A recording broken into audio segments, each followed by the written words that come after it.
They mocked 7 generations of Filipino warriors and called it just a dance. Watch the Krav Maga legends smirk vanish when the demonstration proves our ancestors were centuries ahead. But before we go deeper, drop 777 in the comments below and tell us where you are watching from. Like this video and subscribe to Global Filipino Tales. The training facility in Tel Aviv fell silent. It was March 2019 and Israel's premier combat training center had gathered the world's most respected martial arts instructors for the International Clo. Say Quarters Combat Symposium. Military trainers from 17 nations filled the observation hall, each representing their country's most elite fighting systems. Among them stood Avi Goldstein, Israel's most decorated Krav Maga instructor, at 42 years old, 61, and 195 pounds of pure muscle. Avi had spent 25 years perfecting Israel's legendary combat system. He'd trained Israeli Defense Forces elite units, consulted for international security agencies, and authored 3 books on practical combat that were required reading in militaries worldwide. His reputation was built on one principle: effectiveness over aesthetics. When the Filipino delegation took the stage, Avi leaned back in his chair with barely concealed skepticism. Carlos Mendez, a 38-year-old Filipino Eskrima master, stood at 5 feet 9 and 165 pounds. Seemingly small compared to the other instructors present, Carlos wore a simple black training uniform, and beside him lay an array of training blades and sticks that represented centuries of Filipino warrior tradition. Today, I'll demonstrate the principles of Filipino blade combat. Carlos began in accented English. Specifically, the integration of Avi's scoff cut through the room like a knife. Every head turned. Filipino knife fighting. A's voice carried the authority of decades. With respect, Mr. Mendez, we're here to discuss combat systems that work in real-world scenarios. What you're about to show us, these elaborate stick patterns, these flashy blade demonstrations, they look impressive in exhibitions. But against a trained opponent, against someone who actually wants to kill you, he shook his head. It's dance, not combat. The room erupted in uncomfortable murmurs. Several instructors shifted in their seats. Some nodded in agreement with A's assessment, others looked toward Carlos, waiting for his response. Avi continued standing now, commanding the room's attention. I've spent my entire career stripping away the unnecessary. Krav Maga works because it's brutal, direct, efficient. No forms, no corridor, no performance. You attack the body's vulnerabilities, you neutralize threats. You survive. These Filipino systems. He gestured dismissively toward Carlos's weapons. They come from a different era, village warfare, tribal conflicts. They worked against opponents with similar weapons and similar training, but modern combat. He pointed to diagrams on the screen behind him, showing Krav Maga's direct line attacks. You need systems designed for today's threats, not historical reenactments. The Australian Special Forces instructor to Rose Beck nodded. Avi has a point. We've analyzed dozens of traditional martial arts. Most don't translate to modern combat scenarios. Carlos stood quietly through the entire dismissal, his expression calm, almost serene. What the room didn't know is that Carlos came from a family that had preserved Filipino martial arts for 7 generations. His great-great-grandfather had been a warrior during the Philippine Revolution. His grandfather had taught combat to Filipino guerrillas during World War II. His father had been a police instructor who'd used a screamer in hundreds of real encounters. Carlos had heard this dismissal before. In every international forum, at every military demonstration, traditional Filipino martial arts were labeled as performance, cultural dance, impractical.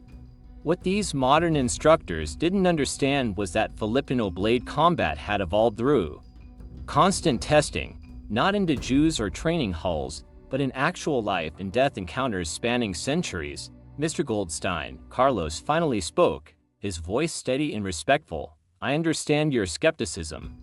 Krav Maga has earned its reputation through effectiveness. I would never dispute that.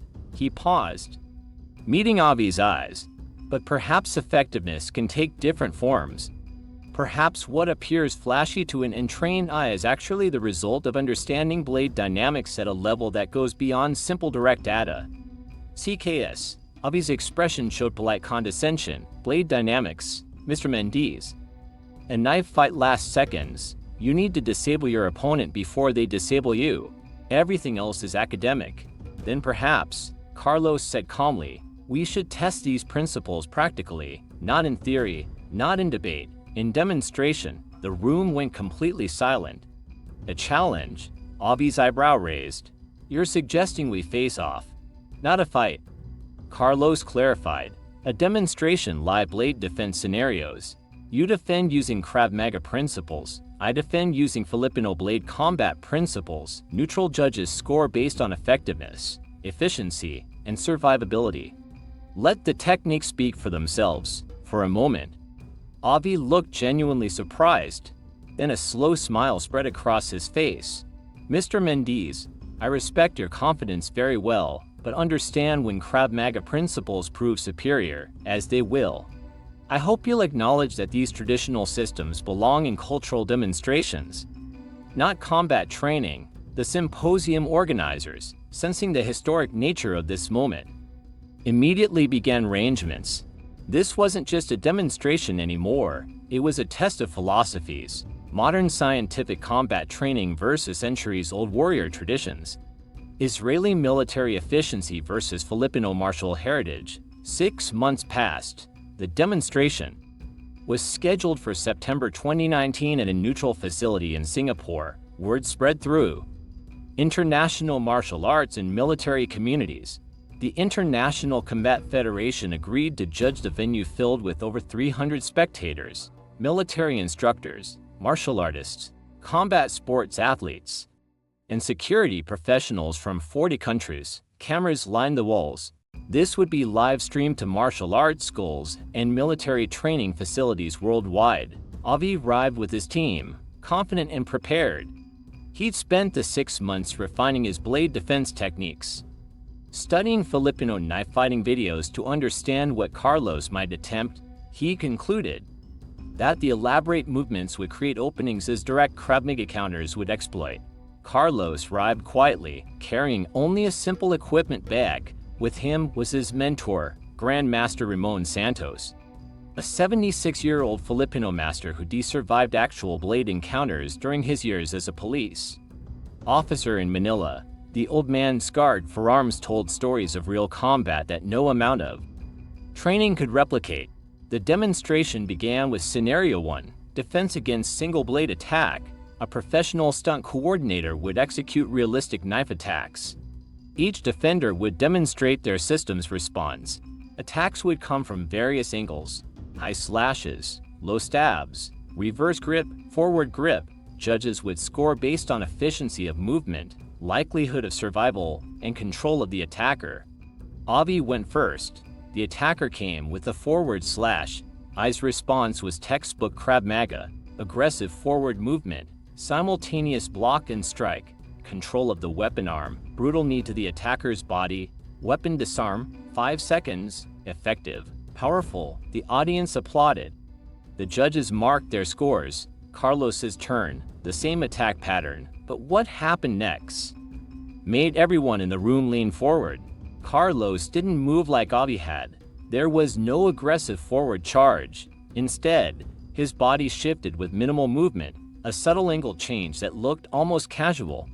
His hand moved in a flowing motion that simultaneously redirected the blade, trapped the attacker's wrist, and positioned Carlos on the outside of the attack line. The attacker's momentum carried him past Carlos, completely off balance. Carlos's training blade touched 3 lethal points on the attacker's body: throat, kidney, spine, in a motion so fluid it looked choreographed. Total time 3 seconds. The room went quiet again. One of the judges called, "Different attack pattern." The attacks continued: high reverse slash, low stab, overhead icepic grip. Each time the contrast became more apparent. Avi's defenses were powerful and direct. He met force with force, blocked with strength, countered with aggression. Every technique worked. Every defense succeeded. But each required significant physical commitment. Each left brief moments of mutual vulnerability. Each took effort. Carlos's defenses looked almost effortless. His body moved in ways that seemed to violate physics, slight weight shifts that created maximum effect. Hand movements that simultaneously defended and attacked, footwork that placed him in positions where the attacker's blade could never reach him while his counterblade found openings instantly. What Avi and the audience were witnessing was something the Israeli instructor hadn't understood. Filipino blade combat wasn't about flashy movements for show. Every motion, every angle, every transition had been refined through generations of actual combat. The elaborate patterns weren't dance, they were sophisticated geometry. The unnecessary movements weren't excess. They were deception, misdirection, and efficiency at a level that went beyond simple direct force. By Scenario 3, defense against multiple attackers, the difference became undeniable. Avi faced two attackers with training blades. His response was brave and aggressive. Disable one quickly, turn to the other, use maximum force. He succeeded, but the judges noted he'd absorbed what would have been several serious cuts in the process. The technique worked through toughness and willingness to trade damage. Carlos faced the same scenario. What happened next would be analyzed in martial arts schools for years. Carlos didn't try to fight both attackers. Instead, he moved with such precise timing and positioning that he kept one attacker between himself and the other. His blade work created a constant threat that forced both attackers into defensive reactions. He controlled distance, angle, and timing so completely that neither attacker could commit to an attack without exposing themselves. Within 15 seconds, Carlos had disabled both attackers without receiving a single scoring touch. The head judge, the Russian system master, stood up. Stop. I need to see that again. They ran it 3 more times. The result was the same. Carlos wasn't stronger or faster than Avi, but his understanding of blade dynamics, spatial relationships, and timing was operating at a completely different level. Avi watched the replays on the monitors and something shifted in his expression. The confidence gave way to concentration, then to genuine curiosity. He was watching something he didn't fully understand, and as a true martial artist, that intrigued him. The final scenario was the most challenging: confined space defense. Both defenders would be in a narrow corridor simulating hallways, stairwells, or close quarters urban environments facing an attacker with a blade. This was where Krav Maga should have dominated. The system was literally designed for such scenarios. Limited space favored direct aggressive techniques. Avi's demonstration was textbook perfect. Explosive forward movement, brutal strikes, weapon control. He succeeded, but again, the judges noted he would have sustained significant injuries in a real scenario. The confined space limited his options for force-based defense. When Carlos entered the corridor, everyone expected him to struggle. Limited space should have neutered his system's reliance on movement and angles. Instead, Carlos demonstrated why Filipino martial arts had evolved in bamboo groves, jungle trails, and narrow village pots. The confined space didn't limit him, it concentrated his advantages. Every minor angle shift had maximum effect. The walls in narrow space that limited Avi's power movements created geometric advantages for Carlos's blade work. His weapon moved in tight, efficient patterns that seemed to create space where none existed. His defense looked more effective in the confined area than it had in the open.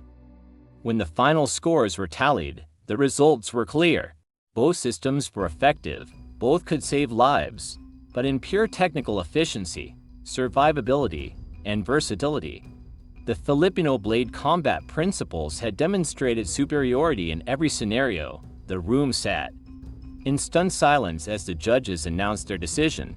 Then Avi Goldstein did something that elevated him beyond just being a skilled fighter. He became a true martial artist. He walked across the demonstration floor to where Carlos stood. Every eye in the venue watched. Carlos, Avi said loud enough for everyone to hear. I was wrong, completely wrong. He extended his hand and Carlos took it. I called your art flashy demonstration. I dismissed it as cultural performance. But what I witnessed today, he shook his head with genuine humility. That was the most sophisticated close-quarters combat system I've ever encountered. The room erupted in applause, but Avi raised his hand for silence. I need to explain something to everyone here. I didn't lose because Carlos is better than me. I lost because my understanding was limited. I've spent 25 years mastering one approach to combat. The direct approach, force, aggression, efficiency. And that approach works. But watching Carlos today, I realized that efficiency isn't just about being direct. Sometimes the most efficient path is the one that uses geometry, timing, and understanding at such a deep level that force becomes almost unnecessary. He turned back to Carlos. Your ancestors who developed this system, they weren't performing, they were solving problems that took my system hundreds of years and modern scientific analysis to approach, and in some ways, they solved them better. Carlos bowed respectfully. Master Avi, Krav Maga is excellent for what it was designed to do. My art comes from different circumstances, different needs. They're not better or worse. They're different solutions to the same problem, survival. But Avi shook his head. No, Carlos. Be proud of what you demonstrated today. This wasn't just technique. This was art and science combined at the highest level, and it came from your culture, your heritage, your ancestors' wisdom. The world needs to understand that traditional martial arts aren't historical curiosities. They're repositories of sophisticated knowledge that we're still learning to appreciate.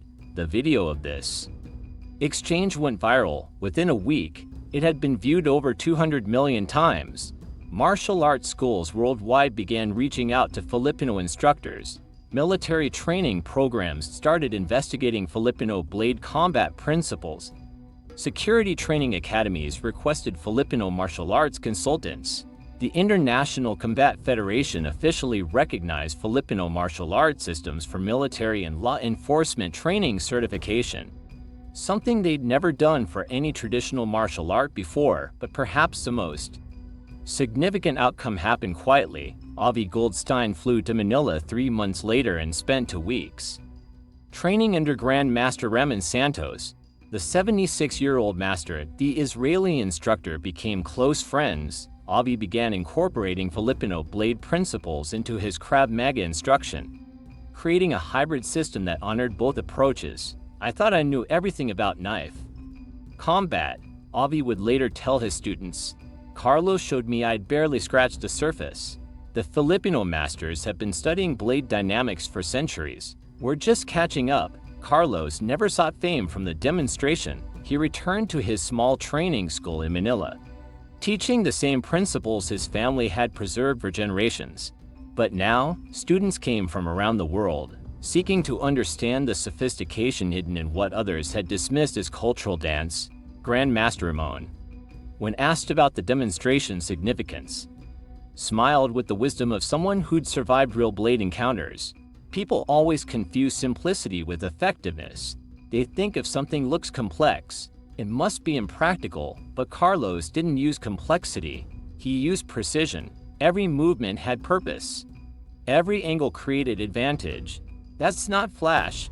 That's efficiency at its highest form. The story teaches us that effectiveness takes many forms. Sometimes the most sophisticated solutions don't look like what we expect. The Israeli approach, direct, forceful, scientifically analyzed, is effective and valuable. The Filipino approach, geometric, fluid, refined through centuries of actual combat, is equally effective and valuable. Both can coexist. Both can learn from each other.